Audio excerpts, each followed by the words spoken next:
Čau visiem! Esam klāt ar kārtējo kosmo video. Šoreiz jautāsim, vai cilvēki mēdz okšķerēties partneri privātajā dzīvē. Ir sanācis, kad meklēt košanas un šķiltavas un vēl kāds mans. Un e-pasta mobilā telefonu tiek pārbaudīti? Nē, nav vajadzība. Es uzticos saviem cilvēkam. Ir nācies jāīziņas izlasīt. Un viņš to zināja? Jā. Zināja? Es nezinu. Esmu. Un ko tu meklēji? Pikantas lietas. Un ko tu atradi? Atradu. Nē, neesmu. Un viņa pa tavu? Tā ir katram savu privātā dzīve. Jaukties nevajag. Ja viņi kaut ko grib izstāstīt, viņi izstāstīs. Vai tu esi kādreiz okšķerējusies? Jā. Kaut kādas vēstules esmu lasījusi, un pēc tam prasu, kas tad tāda draudzenīte tāda? Es jau to arī nenostādīju, ka es okšķerējos, es tur netīšām ieraudzīju, tur tā.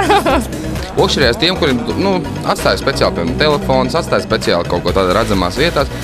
Nevajag izprovocēt okšķerēšanos, tad neviens neokšķerēsies. Tas nav smuki. Dažreiz jau gribās, tur kaut ko izlasīt, kaut ko paskatīties, bet tomēr tas tā kā, tomēr nevar droši vien. Bet neatbalsta tādu okšķerēšanos? Nē, es taču jau patiesi negribētu, lai man kāds skatās manas īsnies, vēl lasa manus e-pastus. Vai pa somas saturu rakājās? Nē, pa somas saturu tur jau Man tieši vieni pazīstamiem sākās visu problēmas ar rakāšanos. Jo tas, ka tu sāc okšķerēties, nozīmē, ka tu neusticies. Vai tu esi okšķerējis par savu partneri privāto dzīvi? Jā. Tā, ko tu esi meklējusi? Es citreiz īziņas pārlasu un tā. Jā, un kaut ko esi atradusi arī? Jā, citreiz ir tādas interesantas lietiņas bijis, ko es uzzinājusi. Vai tu atbalsti tādu okšķerēšanos? Nezinu, varbūt citreiz tas tā vajadzīgs. Vai tu gribētu, lai pa tavām mantām okšķerējās? Nē, pa manām nē. Esmu. Ko tu esi meklējis? Nesmukums. Kādus? Nezinu, citus vīriešus. Kur tu rakies? Kur rakos? Es esmu IT speciālists, zinu, kur rakties.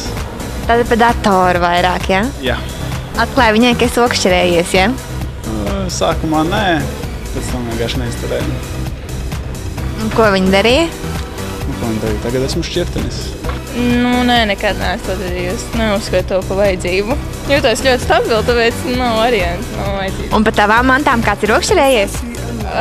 Jā, ir uzķerts tādas lietas, bet tāpēc jau viss iet uz augšu, uz labu. Kā tu atklāji? Kā es atklāju? To pavisam viegli atklāt. Vienalga, vienmēr jau, ja to dara cilvēks, viņš to darīs biežāk, ar vienu biežāk un skatīsies kaut ko. Šķir, ja tu kopā esi to cilvēku, protams, uzķers, ka viņš kaut ko zina to, ko viņam nevajag zināt. Jā, šādi tād. Ko tu esi meklējusi? Kādas viņam agrāk bijušas sarakstas ar kādām meitenēm. Bet tā. Varbūt vairāk neko. Pat īstenībā e-pastā vai draugos. Un pa tavām mantām kāds ir racies? Es domāju, ka nē. Es nezinu, es vienmēr, ja kaut kas ir slēpjams, ļoti labi māku paslēpt. Un tu atbalsti okšķeršanos kā tādu? Jā, ir interesanti. Man liekas, man arī pašai paokšķerēties kaut kur.